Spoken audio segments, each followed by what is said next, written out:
Halo Mas, Halo, gimana? boleh perkenalkan terlebih dahulu? Oke, baik. Sebelumnya perkenalkan nama saya Muhammad Najailam Albasir dengan NIM 14014422315. Oke, mau tanya Mas, Mas Tanya apa ini ini? suka tantangan atau enggak? Saya suka tantangan. Oh, Tantangan apa ini? ada tantangan dari saya itu menjawab 3 pertanyaan saja Mas. Pertanyaan apa tuh? Sangat gampang. Siap? Siap, siap, siap, siap. Oke, pertanyaan pertama untuk Mas. Apa Pertama, itu? jika Mas atau Anda kelak menjadi guru kelas di suatu sekolah dasar, Anda berharap berada di kelas dengan semua peserta didik itu normal atau berkeinginan di kelas inklusi dengan arti selain peserta didik normal terdapat peserta didik berkebutuhan khusus. Uraikan alasan dan pendapat dari Mas. Ini pertanyaan yang sedikit sulit ya. Oke, ini untuk pertanyaan pertama ini mungkin beberapa guru, terutama guru yang baru berkecimpung dalam dunia pendidikan itu pasti memilih untuk uh, ya untuk siswa untuk mengajar di siswa normal. Karena apa? Karena mereka itu memiliki terkadang dari mereka itu memiliki pikiran bahwa siswa inklusi itu bersifat mengganggu, terutama bagi siswa-siswa yang lain gitu. Dan juga beberapa guru itu ada yang belum siap, terutama dalam menghadapi apabila uh, apabila siswa inklusi itu terkendala dalam uh, pendengarnya, misal tunarungu ya. Jadi beberapa guru itu kadang ada yang tidak siap untuk menghadapi bahasa isyarat seperti itu. Cuman untuk saya sendiri untuk menghadapi siswa inklusi itu tidak masalah bagi saya. Saya sendiri siap untuk menghadapi siswa inklusi karena dalam hakikat pendidikan sendiri itu setiap anak itu harus memiliki pendidikan yang setiap anak itu berhak memiliki pendidikan yang setara, terutama anak berkebutuhan khusus. Hal itu sesuai dengan prinsip pendidikan inklusi sendiri yang berkeadilan sosial. Jadi ya pendidikannya merata gitu ya. Selain itu juga dengan mengajar siswa inklusi juga itu bisa jadi tantangan untuk pengembangan profesionalitas guru tersendiri. Nah, jadi dengan mengajar siswa inklusi itu guru dapat uh, mengembangkan potensinya.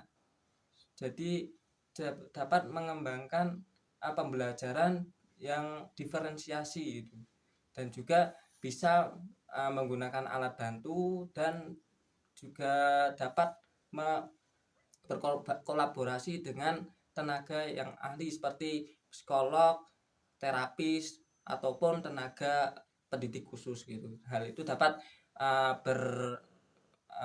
bermanfaat bagi guru, terutama untuk mengembangkan potensi pedagogis, terutama dalam inklusivitas tenaga pendidik, seorang pendidik gitu. Selain itu juga dengan adanya siswa inklusi dapat menciptakan lingkungan inklusi yang generasinya itu dapat menghargai orang lain. Nah, karena perbedaan itu, dan juga hal itu disiapkan untuk menghadapi masyarakat yang bersifat heterogen dan mampu berkontribusi dalam menghadapi masyarakat yang inklusif seperti itu. Ini Mas, pertanyaan kedua. Apa itu? Yang pertama, jika di suatu daerah di mana Mas tinggal terdapat anak berkebutuhan khusus usia sekolah tetapi dia tidak bersekolah, hanya di rumah sebagai calon guru atau mahasiswa calon guru, bagaimana sikap Anda dan apa yang akan Anda lakukan menghadapi ABK tersebut? Mau jelaskan itu? Oke, baik.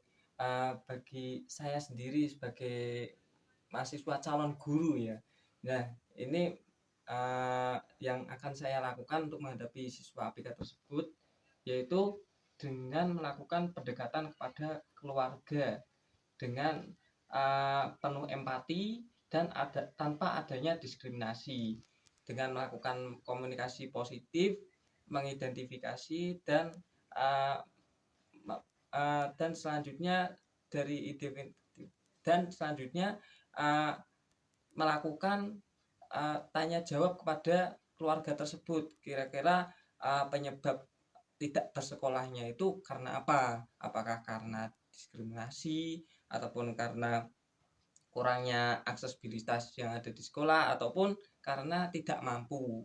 Nah, apabila kurangnya aksesibilitas ataupun tidak mampu itu bisa dilakukan saya bisa melakukan koordinasi dengan dinas tempat untuk melakukan bantuan kepada siswa ABK tersebut agar mendapatkan pendidikan yang sesuai. Selanjutnya juga apabila siswa ABK tersebut terkendala dalam diskriminasi, maka yang akan saya lakukan yaitu melakukan pendidikan khusus kepada ABK tersebut.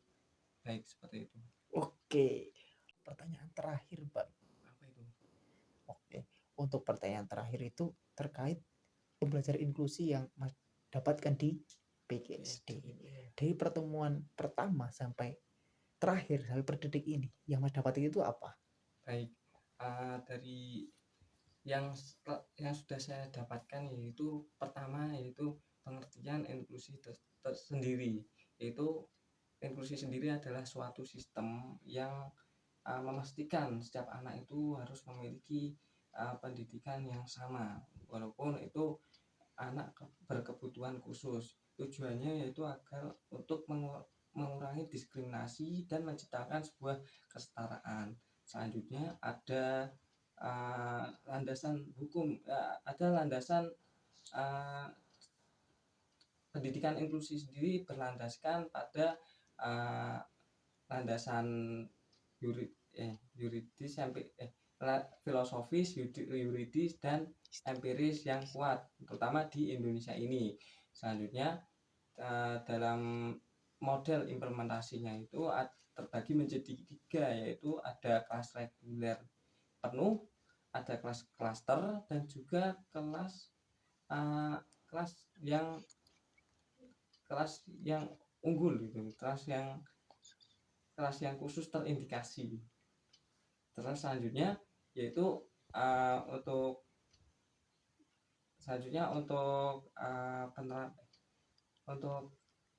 untuk penerapannya sendiri yaitu ada 3 tahapan. Yang pertama ada asesmen komprehensif, yang kedua ada pelaksanaan pembelajaran dengan kurikulum yang sudah disesuaikan, dan yang ketiga ada penilaian yang bersifat fleksibel gitu. Selanjutnya fungsi asesmen itu yaitu untuk apa? Yaitu untuk mengidentifikasi kebutuhan dan potensi suatu anak tersebut, untuk mengidentifikasi kebutuhan dan potensi dari anak tersebut. Selanjutnya untuk peran guru sendiri yaitu sebagai pendidik ataupun sebagai fasilitator, terutama untuk muridnya, walaupun terdapat banyak halangan maupun tantangan.